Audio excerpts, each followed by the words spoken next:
Сәлем баршаңызға. Қазір сіздер Бронкстегі қақтығыс фильмінің қысқаша мазмұнын естисіздер.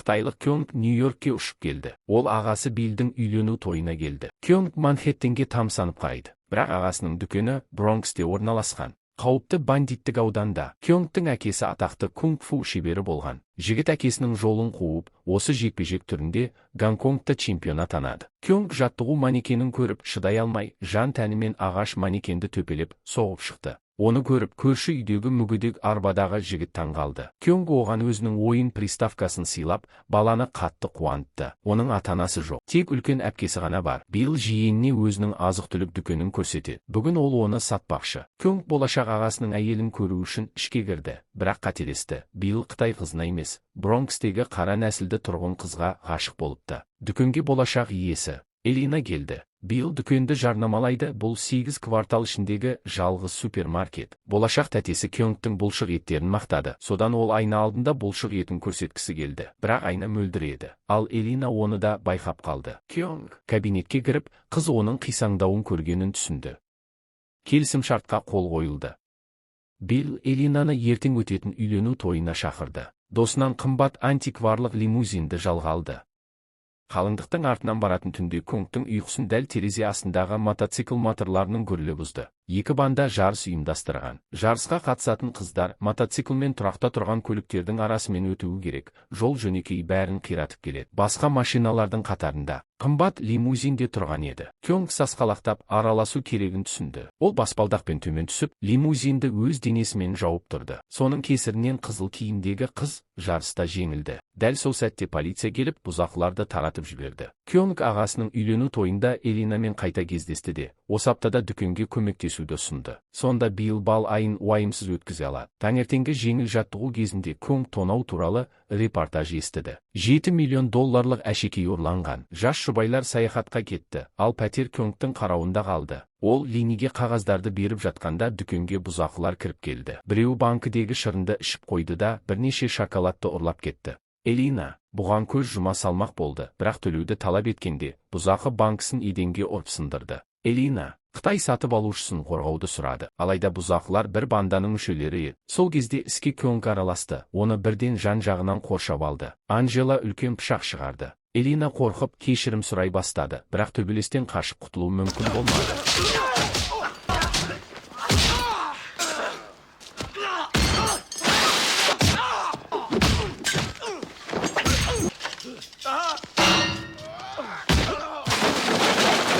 Ақырында барлық қылмыскерлер соққы жеді, бірақ Анжеланың аяғы сынды, ал Қытай жігіті қосымша соққы алды. Элина көргеніне таң қалды. Жергілікті тұрғындар үшін Кёнг бір сәтте ақ батырға айналды. Ол дүкен жабылғанша жұмыс істеді. Оның мен Элинаның арасында ұшқын пайда болды. Кёнг қызға жалюзиді жабуға көмектесіп, азық-түлік алып үйіне келе жатқанда, сол жерде бір топ бұзақының қызды ұрлап әкеткенін көрді. Кёнг олардың соңынан жүгіріп барып, өзін полицеймін деп көрсетіп, қызды құтқарды. Бірақ ол бірден құтқарушысының шап аймағынан теуіп жіберді. Бұл тұзақ екен. Кейіпкерге қарсы бейсбол таяқтарымен қаруланған аңшылық басталды. Бірнеше шабуылшыны құлатқан Кёнг тордан асып өтіп, тар көшеге қарай қашты. Бірақ көп ұзамай тұйыққа тірелді. Қашар жер қалмады. Жолын ондаған бұзақылар жауып тастады. Анжела оны жай ғана атып тастағысы келді. Бірақ Тони алдымен көңіл көтеруді ұсынды. Қоқыс жәшіктерінен бұзақылар шыны бөтелкелерді төгіп, бейсбол таяқтарын шүберекпен орап алды. Бейсболдың бұл нұсқасында қабырғаға соғылған бөтелкелер сынып, Кёнгаға сынықтар болып жауды, оны жаралады. Кейбір бөтелкелер тікелей оған тиіп жатты. Одан қорғану мүмкін болмады. Жараланған Қытай жігіті асфальтқа құлады. Анжела оны өлтірмек болды, бірақ қыздар қарсы шықты. Өзара жанжалдың салдарынан бұзақылар Кёнганы ұрып соғып, ол қан жоса күйінде сынықтардың арасында жатып қалды.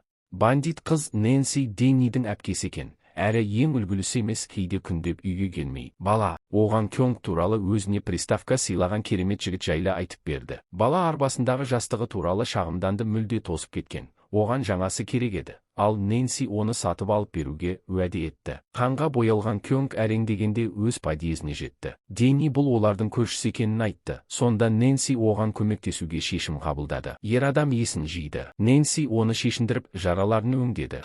А сколько ей лет? 21. Она красотка. Линиге көмектесуге Кёнг та кетті.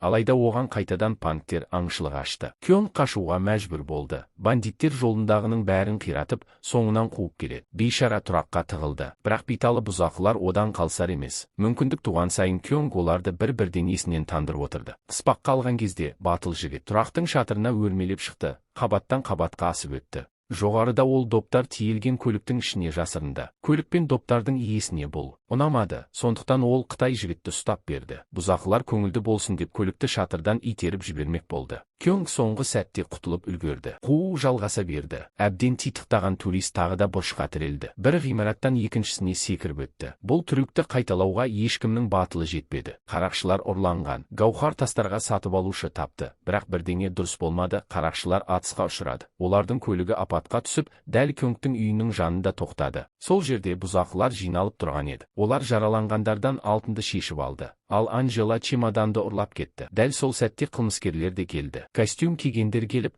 машиналарды оқ жаудырып тастады. Анжела гауһар тастар салынған қапшықты тауып алды. Оның артынан қуу басталды. Бір бұзақы Деннидің арбасына сүрініп кетіп, әшекейлерді оның жастығының ішіне тығып жіберді. Дәу жігіт Анжеланы нысанаға алды, ал Кёнг арбаны ақырын ғана пәтерге кіргізіп үлгерді. Бірақ бұзақыға жолы болды. Үйді полиция қоршап, бәрін тұтқындады. Кёнг Денниді үйіне апарды. Бала қатты қуанды.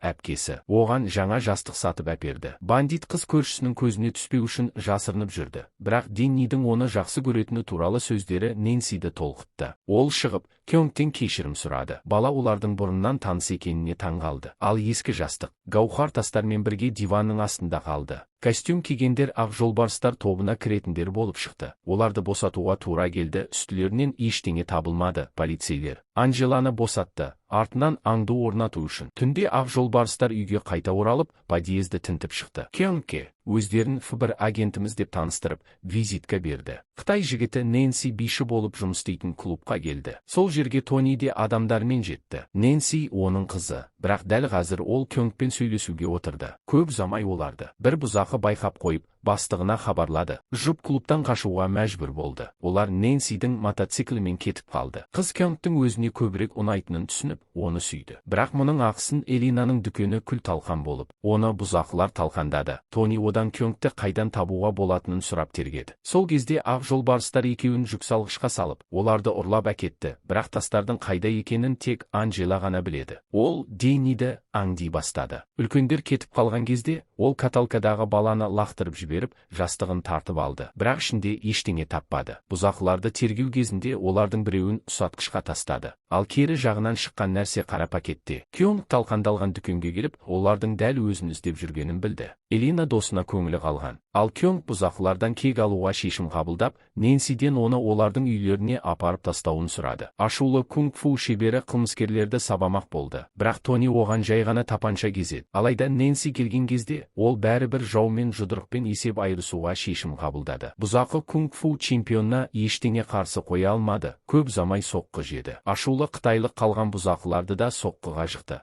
Кёнг бірнеше рет жарақат алудың аз-ақ алдында қалды, бірақ ептілігі мен жылдамдығы оған қауіптен құтылуға көмектесті. Қолына шаңғы ұстаған кезде, бұзақылар бірінен соң бірі ұша бастады. Төбелесті Тони ауаға оқ атып тоқтатты. Ол Кёнгтің жеңгенін мойындады. Қытайлық келесі кездесуде олар төбелеспей, отырып шай ішеді деп үміттенеді. Осы сәтте үйге ұрланғандардың бірі фарш салынған пакетпен кіріп келді. Егер олар Анжела ұрлаған нәрсені қайтармаса, жағдай қиын болатынын айтты. Сонда Кёнг ФБР-ға жүгінуді ұсынды. Осылайша ол кездейсоқ түрде ақ жолбарыс бандасынан Анжеланы ұстап берді. Саршаштың аяғына оқ тиді. Ол гауһар тастарды Деннидің балалар арбасына жасырғанын мойындады. Бандиттер пәтерге басып кірді. Бәрін астан кестеңін шығарды. Бірақ ештеңе таба алмады. Кёнг ішінен соққы алды. Денни қымбат тастардың қайда жатқанын білетінін айтты, бірақ ол әдейі әпкесінің бижутериясын көрсетті де, бірден бетінен соққы жеді. Сол сәтте Кёнг нағыз гауһарлардың қайда екенін түсінді, бірақ оларды бермеді. Ол бандитті балдақпен ұрып құлатты. Кёнг баланы ұрған үшін әлгіні жазаламақ болды, бірақ Қытай жігітінің соққылары оған әсер етпеді. Сол кезде Денни оған темір кілт лақтырып жіберді. Кёнг гауһарларды төгіп алды да. Чем отличаются эти бриллианты от бриллиантов сестры?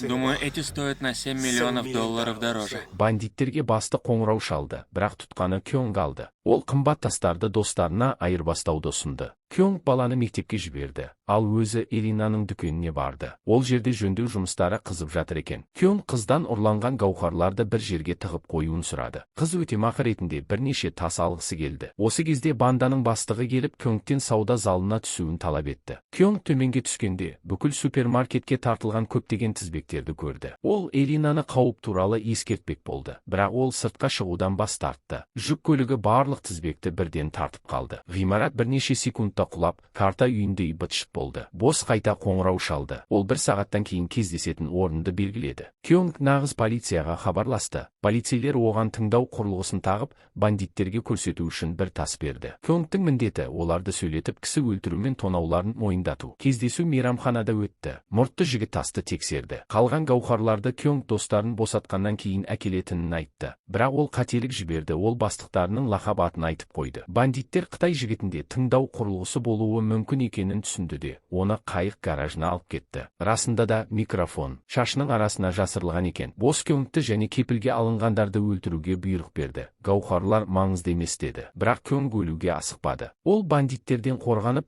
гараждардың арасына жасырынды. Кёнг достар үшін алаңдап, бәрін өзі шешуге бел буды. Бандиттер кепілге алынғандарды алып, әуе жастықшалы катермен қашты. Кёнг соңғы сәтте катерге секіріп мінді, бірақ арқанға ілініп, суға құлап кете жаздады. Катерді полиция қуды. Бандиттер тіпті тікұшақты да атқылады. Жағажайдағы балықшыларды басып кете жаздады. Олар тоқтамай жағалауға шығып кетті. Ондаған адамды таптап кете жаздады. Кёнг соңғы сәтте кішкентай қызды құтқарып қалды. Катердің өзі оны басып кетті. Бірақ Кёнгтің жолы болды, астында құм. Ол қайтадан жүріп кеткен катерге секіріп мінді. Катер жолға шығып, автобусты соғып өтті. Бірінен соң бірін көліктерді жайпап келеді. Кёнг одан ұшып түсіп, жүк көлігінің астына түсе жаздады, бірақ аман қалды. Бұл өлтіргіш катер тіпті Lamborghini көлігінде таптап өтті. Полицейлер әуе жастықшалы бұл құбыжықты қалай тоқтатуды білмей дал. Сол кезде Кёнг музейден үлкен тісті қылышты алып, Lamborghiniге отырды. Есігін жұлып тастап, қылышты сыртқа бекітті. Жүріп келе жатып, катердің әуе жастықшасын тіліп өтті. Машина тағы бірнеше дүкенді қиратып барып әрең тоқтады. Кёнг ішіне кіріп, жараланған бандиттердің бірінен кепілге алынғандардың қайда ұсталғанын білді. Көп ұзамай Тони мен Нэнси босатылды. Ал Кёнг ақ жолбарыстардың бастығынан кек алу мүмкіндігін алып, оны және оның күзетшілерін көлігімен басып өтті. Бұл фильм тек төбелес емес. Бұл намыс, батылдық және әділдік туралы оқиға. Жалғыз адамда бүкіл қылмыстық жүйеге қарсы тұра алатынын көрсетеді. Егер саған осындай экшнге толы фильмдер ұнаса, пікірге жаз. Келесі қандай фильмге шолу жасаймыз?